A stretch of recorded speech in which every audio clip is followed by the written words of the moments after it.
You've been led here because of a deeper, meaningful connection that feels persistent and unfinished, not random or accidental.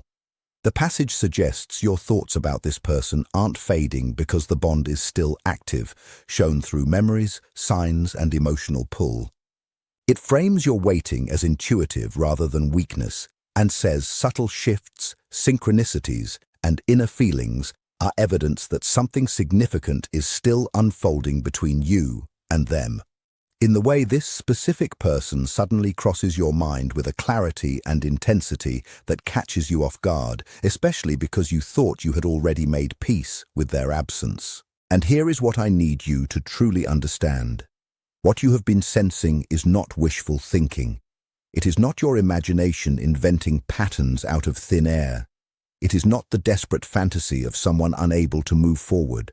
What you have been sensing is genuinely real. It is energetic truth announcing itself before your physical reality has fully caught up to it.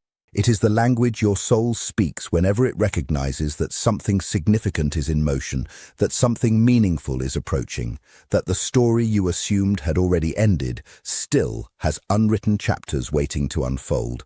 Your rational mind will urge you to dismiss all of this. Your logic will remind you of every reason things fell apart, every hurt you endured, all the silence, distance, and evidence suggesting they moved on without you. Your logic will insist you protect yourself, stop hoping, simply accept that it is over. And your logic is not entirely wrong to want to protect you. But logic is not the only form of intelligence you carry within you. Carl Jung wrote something that stands as one of the most profound insights he ever offered. He compared the meeting of two personalities to the contact between two chemical substances, explaining that if any real reaction occurs, both substances are inevitably transformed. You were transformed by this person. They were transformed by you as well. When two people connect at a genuinely soul-deep level, when a true reaction, a true alchemy takes place between them, something shifts permanently inside both individuals, something that simply cannot be undone. It does not matter how much time passes since then. It does not matter how much physical distance separates you now. That transformation remains intact regardless. And transformation is never something that concludes in a single chapter. It does not finish the instant someone chooses to walk away.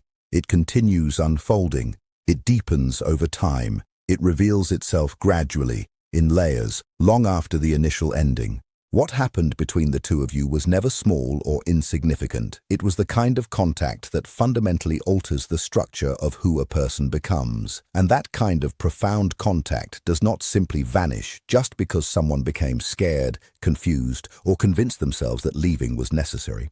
While you have been quietly learning how to stand steady in your own peace, while you have been doing the difficult private work of rebuilding yourself, of rediscovering your center, of remembering exactly who you are underneath the weight of this entire connection, they have been unraveling on their end. They have been coming undone in ways they never anticipated and cannot fully manage or control. You may not witness any of this directly. If you happen to check their social media at all, you might see someone who appears to be moving forward, seemingly unaffected by your absence, living their life as though nothing changed. You might hear through mutual friends that they seem perfectly fine, dating again, focused on their career, traveling, doing all the ordinary things people do when they claim to be over someone. But what surfaces on the outside is not an accurate reflection of what is truly happening within the private rooms of their inner world. What is actually happening there is a slow, relentless reckoning, the kind of internal unraveling that no amount of distraction can successfully halt. They believed that distance would eventually bring them clarity. That is exactly what they told themselves the moment they chose to walk away. When they created that space between you, when they convinced themselves that stepping back, gaining perspective, and removing themselves from the emotional intensity of your connection was necessary, they assumed everything would eventually make sense. They believed they would finally see things clearly, feel calm, certain, and rationally capable of deciding whether to stay or leave for good. But distance did not deliver clarity at all. Distance delivered something closer to haunting. Not the loud, dramatic kind of haunting, but the quiet kind that seeps silently into every still moment. It brought your presence directly into their dreams at night. It brought your voice drifting through their thoughts at completely random hours of the day.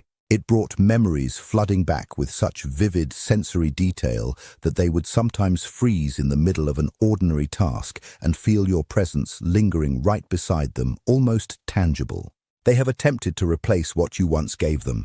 They have searched for it in other people, in new relationships, in the arms and attention of someone who did not demand the same depth of vulnerability, the same raw honesty, the same soul, deep intimacy that being with you required of them. They have tried repeatedly to convince themselves that what existed between you and them was not actually unique, that it could be recreated elsewhere, that practically anyone could make them feel the way you once did if they simply gave someone new an honest chance. And every single attempt has fallen flat. Every conversation has felt like some hollow performance. Every physical touch has served only as a painful reminder of what was actually missing. They would find themselves sitting across from someone new, constantly comparing, measuring, searching desperately for that specific quality of presence you brought into their life, and coming up completely empty-handed every time. They have tried talking themselves into feeling something genuine, something sustainable enough to justify the decision they made to leave you behind, and they simply could not manage it, because what the two of you shared was never ordinary. It was never something that could be duplicated. And somewhere deep down, even if they have never admitted this out loud to another living soul, they already know this to be true. Late at night, once all their defenses finally drop, once every rationalization and justification and carefully constructed excuse quietly falls apart, your name surfaces like a confession rising up from somewhere hidden underwater. It rises from the depths of their awareness completely uninvited, without warning of any kind. And suddenly, they find themselves lying there in the dark, wide awake, thinking about you, wondering about you, replaying old moments together, replaying entire conversations, replaying the exact expression in your eyes the very last time they saw you. They wonder whether you still think about them at all. They wonder if you secretly hate them now. They wonder if you have genuinely moved forward the way they only pretended to. They wonder whether it is already too late. They wonder if they permanently destroyed something that can never be rebuilt again. And this wondering is not some rare, occasional occurrence. It has become constant, an ever-present hum running quietly beneath their entire existence now. They were the one who chose to leave, and yet somehow they are the one who cannot manage to escape any of it. They believed leaving would finally set them free. Instead, it locked them inside a prison entirely of their own making, a prison where every single wall is covered with images of exactly what they walked away from. As it is written in Ecclesiastes, there is a time to search and a time to give up, a time to keep and a time to throw away. They chose to throw away what you once offered them out of fear, out of confusion, convinced by their own anxieties that staying was somehow the wrong choice. They threw it away expecting relief to follow. They expected to feel lighter, to feel the weight of your connection finally lift so they could breathe freely and start over completely fresh. But that is not remotely what happened. What happened instead is they entered a season of searching, not searching for something entirely new, but searching desperately for what they carelessly discarded, searching through the wreckage of their own decisions for any sign at all that it is not already too late, that you have not fully closed the door, that there might still be some way to undo the greatest mistake of their life. Something cracked open inside them recently. It might have been triggered by one specific moment, a particular conversation or sudden realization or event that finally broke through the walls they built around this truth. Or it might have been something far more gradual, a slow erosion of denial until the entire dam finally gave way completely. Either way, something inside them shifted, something that had been frozen and locked away, refusing to feel the true weight of everything they lost, suddenly thawed out, and once it thawed, once all those buried feelings came rushing back in at once, it was not gentle in the slightest. It was not some quiet, peaceful awakening. It hit them like a flood, an undeniable realization that they had been lying to themselves this entire time, that they had been running from the truth, that the person they left behind was never just another passing chapter in their story. You were the entire story. You were the whole plot. You were the point of it all. They are doing deep inner shadow work right now, whether or not they would ever describe it using those exact words. They are being forced to finally confront the parts of themselves they have spent years running from, their fear, their tendency towards self-sabotage, patterns inherited from childhood or previous relationships, or a lifetime spent protecting themselves from ever being fully seen by another person. Carl Jung referred to this process as shadow integration. He understood that every one of us carries hidden pieces we disown, parts we conceal, parts we refuse to even acknowledge exist within us. And he understood that genuine transformation only becomes possible once we stop fleeing from those hidden parts and finally turn to face them directly. That is precisely what is happening to this person right now. They are meeting themselves, honestly, in the dark. They are witnessing their own cowardice, their own ego, their own deep terror of being fully and completely loved. And within that darkness, within that painful, humbling confrontation with who they truly are, they are finally seeing you with total clarity for the very first time. Not the version of you they constructed in their mind to justify leaving. Not the convenient story they told themselves about why things could never work, but the real you. The version of you who genuinely saw them for who they were, the version who stayed, the version who loved them fully even in the moments they could not manage to love themselves. They are gathering courage right now, slowly, piece by piece. It is not fully formed yet. It is not yet the kind of courage strong enough to make them pick up the phone or show up at your doorstep today or even tomorrow. But it is steadily building. It is steadily growing. They are quietly rehearsing what they might eventually say to you. They are replaying the imagined conversation over and over inside their mind. They are picturing your expression the moment they finally admit they were wrong. They are imagining how you might respond. They are genuinely terrified you will reject them outright. They are terrified you have already moved on completely. They are terrified it might already be too late for any of it to matter. And that fear is completely real and valid. But it is no longer stronger than the pull drawing them back toward you. The real question is no longer if this will happen. The question now is simply when. The question is how. The question is whether they will ever find the right words to explain everything they now finally understand. And the answer is arriving, slowly but steadily. It truly is on its way. And now let me finally tell you about the actual sign. The one you may have already noticed but quickly dismissed as pure coincidence. The sign you brushed aside, convincing yourself it was just your mind playing tricks. Or your heart reaching for meaning where none genuinely existed. The sign that arrived quietly, without any fanfare, without the dramatic, unmistakable clarity you assumed a real sign would carry with it. Because that is simply the nature of authentic signs. They rarely announce themselves with trumpets and lightning. They rarely arrive in ways that make their meaning immediately obvious to everyone around you.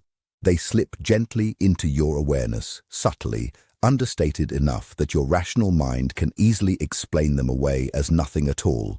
But your soul already knows. Your soul recognized this sign the very moment it appeared. Now it is simply time for your conscious mind to finally catch up, to decode what has already been placed directly in front of you. This particular sign is never dramatic in nature. It rarely shows up as a sudden phone call out of nowhere or a message landing perfectly in your inbox at exactly the right moment. It is far quieter than that. It is layered, deeply personal, uniquely crafted for you alone, communicated in a language that only you and the universe genuinely share together. For some of you, the sign has shown up through repeating numbers.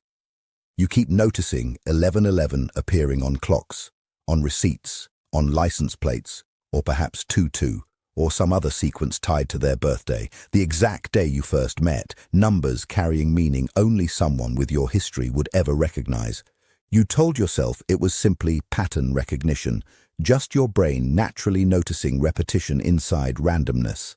But these particular numbers are not appearing randomly at all.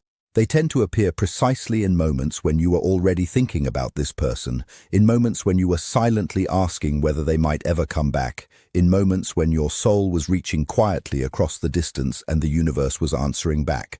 For others among you, the sign has arrived through sound. Songs from the time you spent together keep playing everywhere you go. Not songs you deliberately sought out, but songs that seem to find you instead.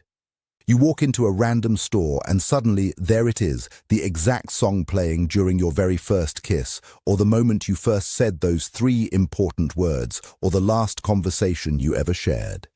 You turn on the radio and within minutes, completely unprompted, that same song fills your car. You are simply scrolling through your phone and some algorithm you have zero control over serves you the exact melody that stops you cold because it belongs entirely to the two of you. Once might genuinely be coincidence.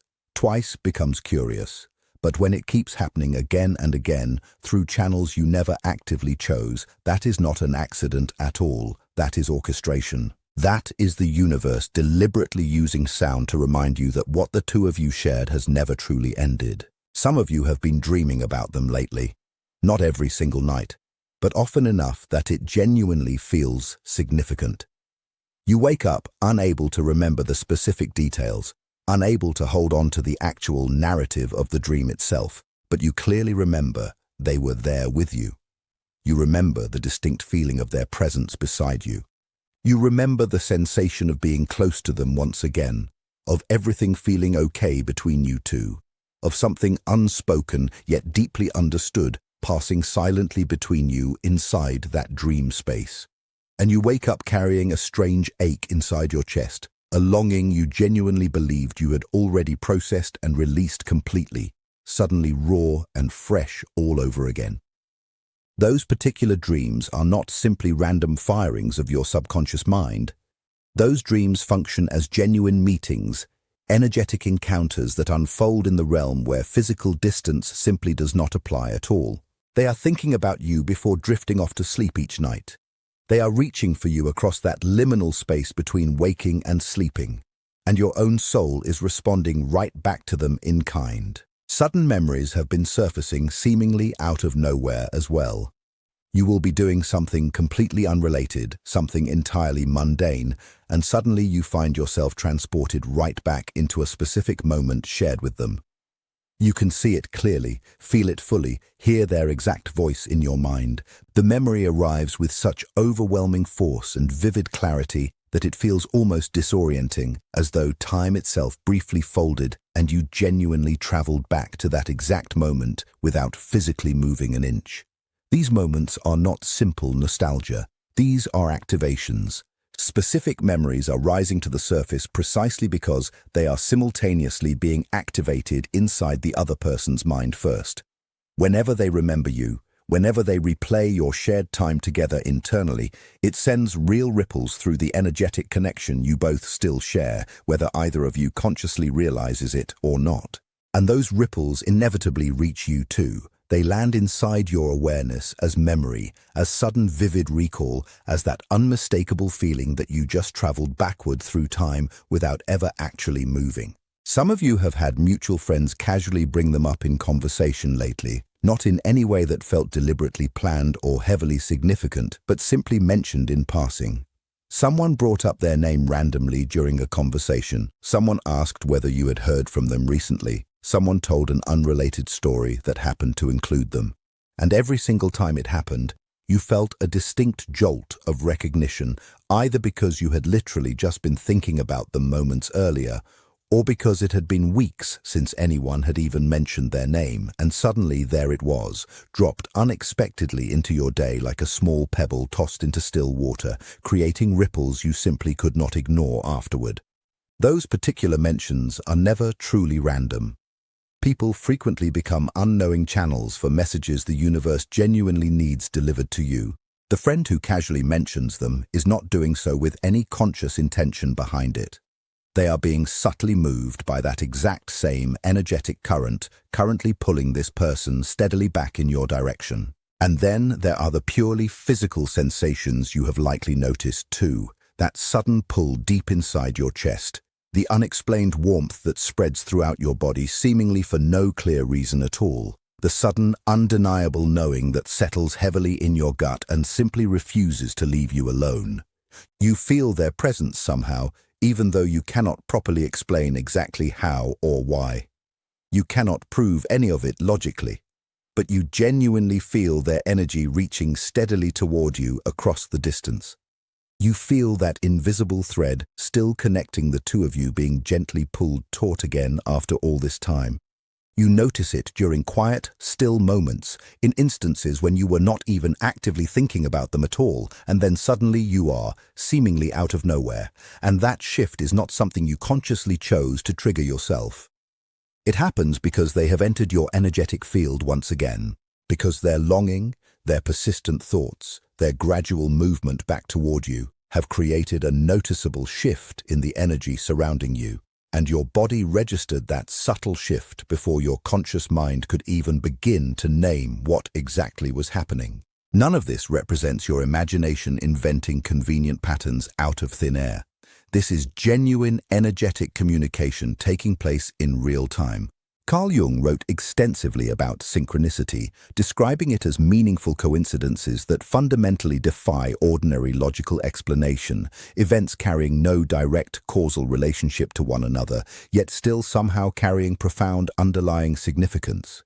And Jung clearly understood that whenever two souls are moving steadily toward eventual reunion, whenever the invisible threads connecting them are being pulled tight once again after being slack for so long, the universe arranges these signs not to prove anything definitive to your rational mind, but purely to prepare you, to ready your heart, to let your soul know exactly what is coming, so that when it eventually arrives, you will not be caught entirely off guard by it.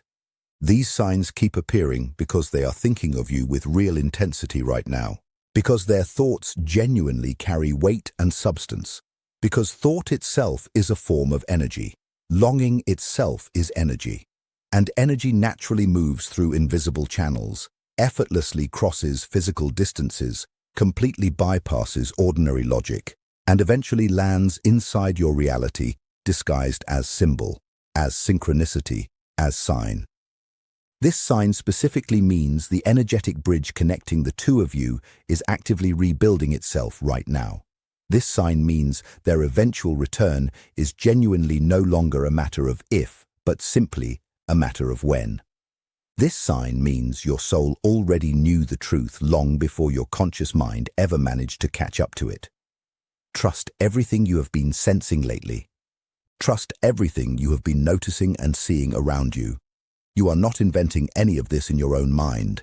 You are simply learning to read the specific language the universe speaks whenever something genuinely real is making its way back toward you. So exactly when will they finally come back into your life? And what exactly are you supposed to do while you continue waiting patiently?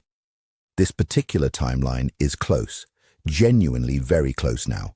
We are not talking about years passing or even many more months. We are talking about a matter of weeks at this point. We are talking about the specific amount of time it typically takes for genuine courage to finally override deep-seated fear, for real clarity to transform itself into actual visible action. It will happen precisely when you least expect it to happen, not during moments when you are anxiously staring at your phone screen, not during moments spent obsessively analyzing every past interaction between you, but rather during the moment you have finally fully exhaled, during the moment you have genuinely stepped fully into your own inner peace. Carl Jung once wrote that everything which irritates us about other people can ultimately lead us toward a deeper understanding of ourselves. This entire waiting period is not some form of punishment being inflicted on you. It is your final stage of preparation before everything shifts. Your role in all of this right now is not to reach out to them first. It is not to chase after them or to test the waters cautiously. Your role right now is simply to hold steady in your own frequency, to remain firmly anchored in your inherent worth, to become so genuinely solid and secure in who you fundamentally are that their eventual return becomes less about your salvation and more like a welcome bonus on top of an already complete life. The specific energy that ultimately calls them back towards you is never your desperate longing. It is your calm, steady peace, your quiet stillness, your firm refusal to collapse entirely into desperation or neediness. Do not force anything. Do not put on some elaborate performance for them or anyone else. Simply exist authentically as yourself. The quiet pull of your own genuine peace speaks far louder than any words you could ever choose to say out loud. And now I need you to fully understand something that will genuinely set you free from all of this waiting. You are completely allowed to welcome them back into your life if that is what feels right. You are equally allowed to choose yourself instead, and that choice is just as valid. Both potential outcomes here are sacred. Both are entirely valid paths forward. You are not desperate simply because you choose love again. You are not cold-hearted simply because you choose peace instead. If they eventually return and something inside you says yes, honor that feeling fully. If they return and something inside you clearly says no, honor that just as completely. And if they never return at all and you go on to build something entirely new for yourself, honor that outcome too, just as fully and completely. This particular sign was never really meant for them in the first place. This sign was always meant for you, specifically to remind you that you have not been forgotten. Not by them, not by the universe itself, and certainly not by your own soul. Carl Jung once wrote that he is not defined by what happened to him, but rather by what he actively chooses to become. Right now, in this exact moment, you are actively choosing your own path forward, and that is precisely where your true power has always lived all LN. If this particular message found you at exactly the right moment in your life, go ahead and share that in the comments below, something simple like "I trust the timing completely." And if you would like to receive more messages like this one, ones that speak directly to your soul, go ahead and subscribe to stay connected. If you know someone else who genuinely needs to hear this message today, please send it their way. You just might end up being their own personal sign. Before you go, try saying this out loud to yourself. I am sovereign. I am ready. I trust what truly belongs to me. The sign has already arrived. You are already here, and nothing that is genuinely meant for you will ever pass you by.